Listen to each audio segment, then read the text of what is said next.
tension continues in the Kashmir Valley. The death toll has mounted to 21. More than 200 people, including 96 policemen, have also been injured in the clashes. On Sunday, violent mobs attacked government buildings and police stations. Violent mobs set ablaze police stations and posts in many parts of South Kashmir. The protesters even snatched weapons from cops in Anantnag. A mob even pushed a police vehicle in the Jhelum river, killing a policeman. The biggest hospital in Srinagar has been flooded with critically injured civilians. 40 patients with critical eye injuries have been operated upon, but the doctors are unsure how many of them will regain their eyesight. The Jammu and Kashmir cabinet, headed by Chief Minister Mehbooba Mufti, met and expressed anguish over the situation. Union Home Minister Rajnath Singh also spoke to Mehbooba, assuring her of all possible help. Hafiz Saeed, accompanied by some of the key members of JUD's cyber cell, held extensive meetings with Hizbul-ul-Mujahideen Chief Syed Salahuddin and his close associates in Muzaffarabad. Sources suggest the duo has a role in the current Kashmir unrest. Sources have told India Today that over 200 heavily armed terrorists are waiting across the line of control to infiltrate into the valley. Those include members of Pakistan-based Lashkar and Jaish-e-Mohammed. Controversial Islamic preacher Zakir Naik, who is at the center of a controversy after reports emerged that Dhaka terrorists were inspired by him, is all set to return to India today. New details are emerging about Zakir Naik. It has now come to light that he was elected to the Inner Council of the Aligarh Muslim University in 2013 and served his term till June 2016. Home Ministry sources say that the probe of Zakir Naik will cover the foreign funding to his organization, the Islamic Research Foundation. Sources say Naik's NGO is getting maximum funding from Gulf countries. With heavy rains lashing Madhya Pradesh, the death toll due to flood-related mishaps has gone up to 15 in the state. 7 persons died due to flood in different parts of the state on Sunday. The Met Department has predicted more rains. Floods triggered by heavy rainfall has crippled life in several parts of the country, affecting thousands of people. In Allahabad of Uttar Pradesh, the level of the Ganges and Yamuna river rose drastically, forcing people to evacuate. In Assam, as many as 20 villages of Jorhat district were submerged in water. Heavy rainfall has swollen the Brahmaputra river, breaching embankments at some places, submerging nearby villages and destroying farmlands. Water level of the Godavari river in Nashik district of Maharashtra is also on the rise. The river breached embankments and caused flooding in nearby areas. Floods in Gadchiroli district also disrupted normal life, causing inconvenience to people. Prime Minister Narendra Modi interacted with Solar Mamas, a group of rural women solar engineers from different African countries who have been trained under programs supported by India for harnessing solar energy. Prime Minister Narendra Modi commended the people of the Indian origin in Kenya for preserving their culture and tradition despite being away from their land of origin for generations. There are around 80,000 people of Indian origin in Kenya. UK-based liquor firm Diageo, which took controlling stake in United Spirits from Vijay Mallya, has in a probe found out that 1,225.3 crore rupees was siphoned off between October 2010 and June 2014. As India and Pakistan look to break the logjam in ties, the two countries will hold a dialogue between the Indian Coast Guard and Pakistan Maritime Security Agency after 2 years. The Apex Court will hear the centre's petition declaring that Aligarh Muslim University is not a minority institution. The government has told the SC that it will withdraw the appeal against the Allahabad High Court, which was filed by the UPA government. In what is possibly an operation gone absolutely wrong, 5 villagers, including 2 women and a 2-year-old boy, were reportedly killed during a crossfire between Jawans and Maoists in Odisha's Kandhamal district. The government has ordered a probe. A memorial is being built for horse Shaktiman, who succumbed to injuries in April this year after being attacked repeatedly, allegedly by a BJP legislator in Dehradun. The assault triggered widespread condemnation. The All India Executive of RSS will camp in Kanpur from today to lay down the action plan of its different activities for the next 1 year. Pracharaks from all 44 prants and 11 kshetras will be taking part in the camp.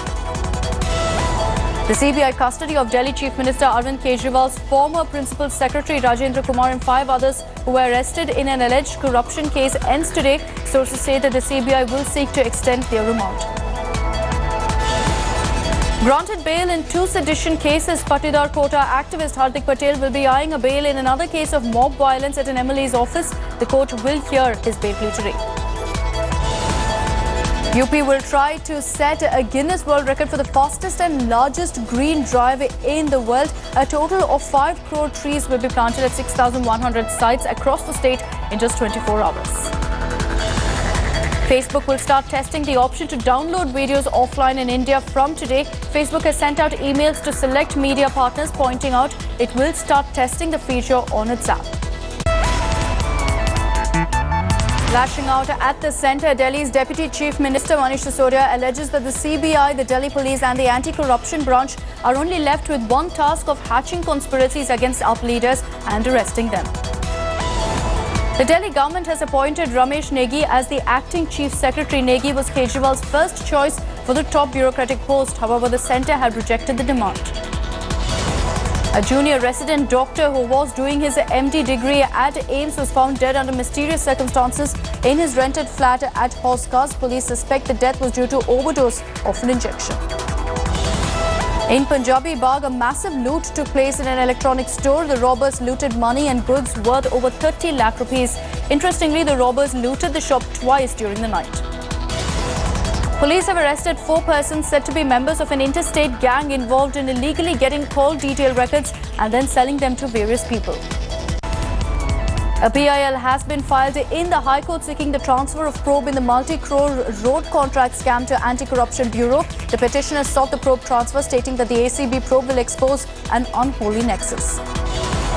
Moving to deter motorists from flouting traffic rules, the State Traffic Department has proposed to increase the fine by 5-folds. The suggestions have been sent to the government for approval. After asking the public to send pictures of potholes in the city, the opposition Congress will hold an exhibition of the pictures. The Congress plans to corner on the discrepancies in awarding the road construction contracts. 2 coaches of a Mumbai local running from Karjat to CST decoupled at Parsik Tunnel, bringing the local to a halt. As per sources, no one was injured in the incident. However, all the trains running on that road were delayed, causing chaos. An online petition seeking release of Mumbaikar Hamid Ansari, who is languishing in a Pakistani jail since nearly 4 years, has been started. Ansari had moved to Pakistan after befriending a girl from the country on Facebook. 10-year-old Ramya's battle with life ended in a hospital a week after she was hurt in a fatal mishap. The little girl was suffering from internal bleeding after being wounded in the car crash in which her uncle had died. A mass plantation drive will be launched from today to plant 25 lakh saplings across Hyderabad. The civic bodies are organizing the event to make the city green. In a bid to keep up the pressure seeking bifurcation of the High Court, a body of lawyers and judicial officers have called for a march to Delhi on July 25th. Judges have also taken to roads demanding bifurcation. As rains lash fury in parts of the country, the weatherman has warned of heavy rainfall at isolated places in various regions of Andhra Pradesh and Telangana. In coastal areas, fishermen have been warned against sailing in high seas. After Prime Minister Narendra Modi stated that he would visit Kazakhstan and study how its new capital Astana was built, AP Chief Minister N. Chandrababu Naidu has arrived in the country and discussed the capital development issue with its Defence Minister. A festive mood prevailed at the government schools and a college at JC Nagar after the 30-year-long litigation between schools and the defence authorities was resolved with the intervention of Defence Minister Manohar Parrikar. With the opposition BJP and JDS baying for Minister KJ George's blood, the Siddaramaiah government is contemplating a judicial inquiry into the death of Deputy Superintendent of Police MK Ganapathy. The father of Deputy SP Ganapathy has denied telling the police that his son was depressed due to differences with his wife. He accused the police of writing the complaint on which he had signed. The Siddaramaiah government's efforts to curb superstitious practices is facing resistance from his own cabinet colleagues as the proposed anti-superstition bill failed to get the cabinet nod. On an average, as many as 14 vehicles are being stolen in a day in Bengaluru, and according to the city police records, only 4 are being recovered by the city police. In the AIIMS councillors' murder case, 4 people have surrendered. Jaikumar, Rajesh, Rajiv and Prabhu have admitted to have killed Mulai Gnaneshekaran on the outskirts of Chennai. DMDK leader Vijaykanth says below poverty line senior citizens should be included into government's health insurance scheme. Vijaykanth also has demanded compensation to patients who lost sight after operations.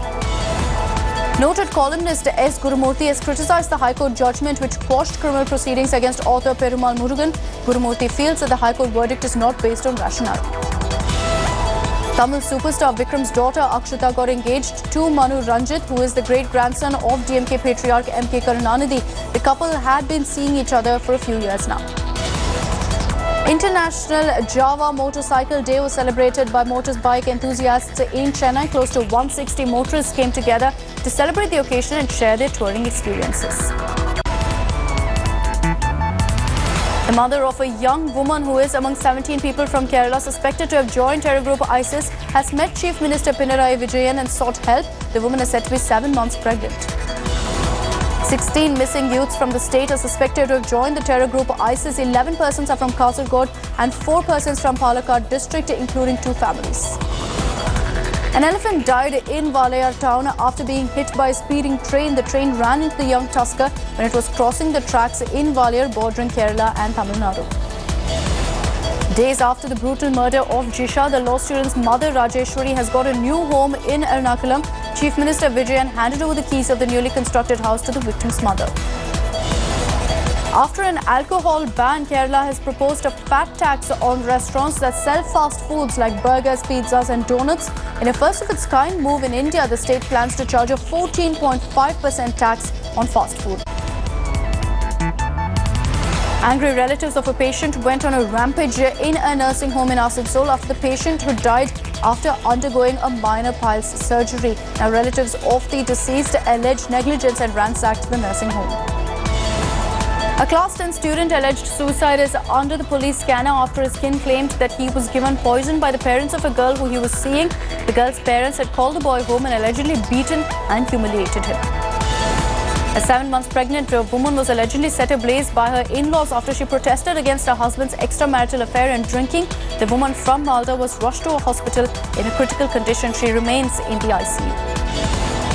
11 people were injured in a bus accident in Howrah. A speeding Jharkhand-bound bus, after losing control, overturned, resulting to injuries to 11 tourists. The injured were rushed to a district hospital. A man was held for smuggling pythons from West Midnapur. Acting on the tip of the railway police recovered an 8-foot-long python and arrested the smuggler who was travelling to Odisha. The python was handed over to forest officials. Fighting broke out between rival factions in Juba, the capital of South Sudan. Sources say at least 272 people have died in fighting, including 33 civilians. The fighting broke out last week between forces of the president and his deputy. Iraqi Prime Minister Haider al-Abadi has confirmed that government forces had seized back control of a major airbase in Mosul. Special forces and regular troops under air cover from the US-led coalition entered the airbase. President Barack Obama says violence against police by activists hurts the Black Lives Matter movement. This after a sniper killed 5 police officers in Dallas. Reporters Without Borders says that an investigation proves that Syrian President Bashar al-Assad's regime deliberately killed American journalist Mary Colvin in 2012. This after the family of the journalist filed a lawsuit against the Syrian government. Japanese Prime Minister Shinzo Abe's ruling coalition won a landslide victory in an election for Parliament's upper house. This despite concerns about his economic policies and plans to revise the nation's post-war pacifist constitution for the first time. Mayor of the Corfu island of Greece has slammed the US for the war it launched in Iraq and for what it has done in the South China Sea. The mayor says they are excuses to protect its own interests. Egypt's foreign minister will meet Israeli Prime Minister Benjamin Netanyahu during a rare visit to Israel aimed at reviving the moribund Israeli-Palestinian peace process. Australian voters welcomed the end of a marathon election, but opinions were mixed over Prime Minister Malcolm Turnbull's retention of power. Turnbull declared victory earlier in a marathon national election. 2 runners were gored in the 4th bull run of the San Fermin Festival in Spain. Many Spanish towns hold festivals involving bulls during the summer. San Fermin is the most famous internationally and attracts thousands of revelers. An exceptional amount of trash from mainland China was washed up on Hong Kong's beaches in the past few weeks due to floods. This has sparked outrage online and prompting Hong Kong's leader to join in the cleaning efforts.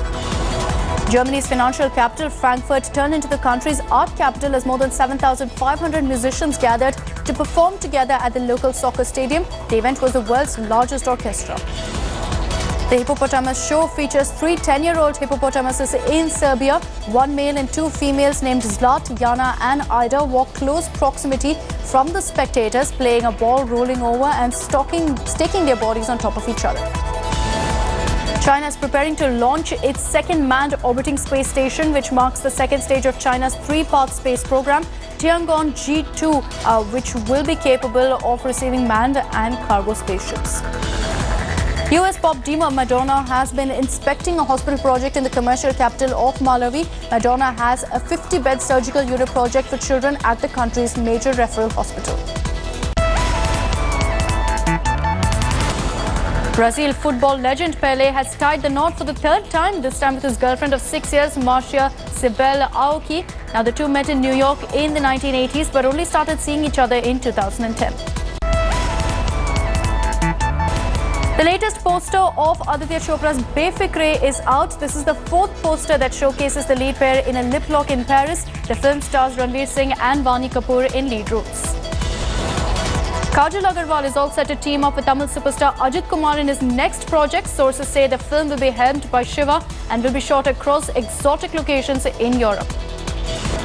The 26-year-old Harry Potter actor Daniel Radcliffe stars as an FBI agent who goes undercover as a neo-Nazi operative in the dark. Intense trailer of Daniel Radcliffe's Imperium is out. After WhatsApp, it's now time for Facebook Messenger to go private. Facebook, which also owns WhatsApp, says that it's rolling out a beta version of Messenger app that will support end-to-end encryption for chats. After a series of celebrity Twitter handle hacks over the past few months, Twitter CEO Jack Dorsey had his account compromised briefly. BlackBerry plans on releasing 3 new Android smartphones over the next 3 quarters. The company will be releasing 1 new smartphone every quarter, targeted at various price points. Microblogging website Twitter started streaming from Wimbledon, one of the most watched tennis tournaments of the year. Wimbledon's official Twitter account tweeted the live feed.